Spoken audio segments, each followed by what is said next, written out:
Assalamualaikum warahmatullahi wabarakatuh. Hai teman online, kembali lagi bersama saya Rosdani Dewi. Dalam video kali ini, saya akan membahas modul dengan tema akuntansi dan subtema persamaan dasar akuntansi. Nah, modul ini cocok banget nih buat kelas 12 SMA. Yuk kita simak penjelasannya. Oh iya teman-teman, sebelum membahas lebih jauh lagi nih, kalian tahu nggak sih apa pengertian persamaan dasar akuntansi? Persamaan dasar akuntansi merupakan dasar dari ilmu akuntansi pertama kali ditemukan oleh seorang ahli matematika loh teman-teman yang bernama Luca Pacioli yang hingga kini dikenal sebagai bapak akuntansi. Persamaan dasar akuntansi adalah pengetahuan dasar yang harus dimiliki untuk dapat memahami ilmu akuntansi. Jika pemahaman kita tentang ini cukup, kita dapat memahami bagaimana akuntansi bekerja. Nah, persamaan dasar akuntansi memiliki 3 komponen dasar, di antaranya yang pertama harta, yang kedua utang, dan yang ketiga modal.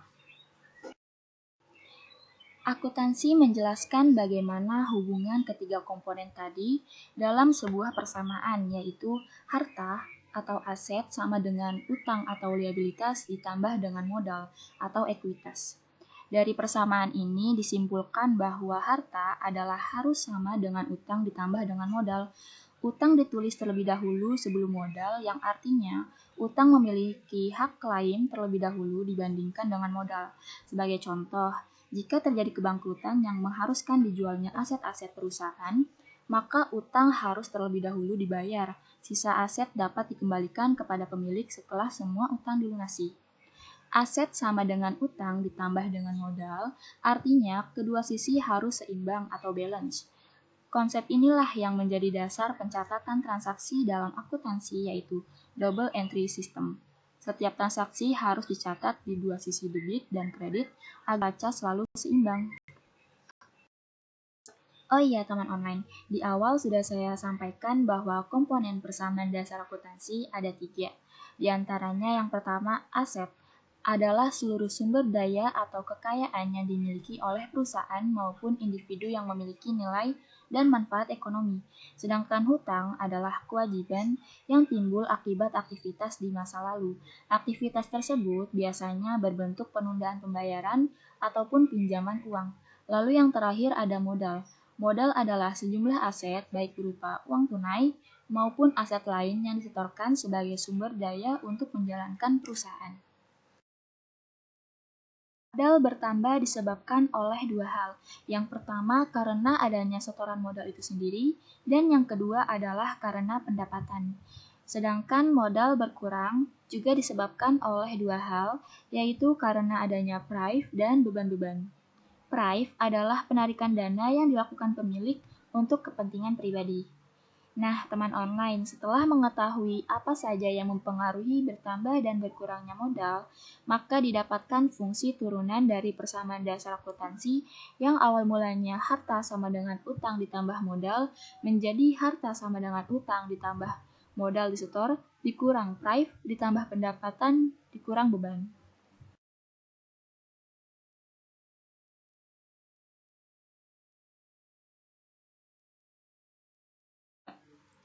Nah, di sini saya akan memberikan satu contoh perhitungan persamaan dasar akuntansi. Contoh soalnya yaitu Pak Bintang, seorang arsitek, memutuskan untuk membuka usaha jasa desain interior dengan nama Civi Bintang. Pada tanggal 1 Agustus 2021, ia menanamkan modal sebesar 150 juta dalam bentuk kas. Transaksi ini akan menaikkan jumlah aset dan modal dalam jumlah yang sama, yaitu masing-masing 150 juta. Nah, seperti rumus yang sudah kita pelajari di awal, yaitu aset sama dengan utang ditambah modal. Dalam kasus ini, aset bertambah dalam bentuk kas sebesar 150 juta, dan modal juga bertambah sebesar 150 juta. Gimana nih teman online? Udah bisa dong cara perhitungannya? Coba kalian persiapkan kertas dan alat tulisnya untuk latihan soal berikut ini.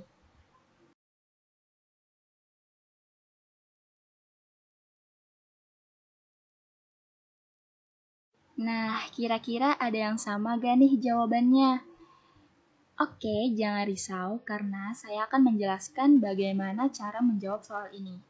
Namun sebelumnya saya ingin menyampaikan bahwa soal ini adalah lanjutan dari soal yang ada di dalam contoh. Oke, CV Bintang membeli peralatan kantor berupa beberapa unit laptop dan alat desain lainnya senilai 70 juta secara tunai. Nah, karena kita membeli peralatan kantor secara tunai, otomatis kas kita berkurang sebesar 70 juta dan kas kita tersisa 80 juta. Lalu peralatan kita bertambah sebesar 70 juta. Karena persamaan dasar akuntansi yaitu aset sama dengan utang ditambah modal, maka total aset harus balance dengan utang ditambah dengan modal. Aset kita jika ditambahkan kas dengan peralatan, maka akan memberikan total sebesar 150 juta sama dengan jumlah modal kita yaitu 150 juta.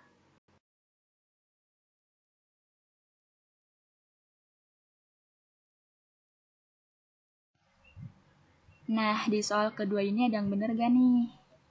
Oke, saya jelaskan. CV Bintang membeli beberapa rim kertas dan perlengkapan kantor lainnya senilai 16 juta dan berencana baru akan membayarnya 3 bulan kemudian. Maka dari transaksi ini, aset kita berupa perlengkapan bertambah 16 juta. Karena kita akan membayar 3 bulan kemudian, maka utang kita bertambah sebesar 16 juta. Total aset kita jika dijumlahkan sebesar 166 juta dan total utang ditambah modal sebesar 166 juta.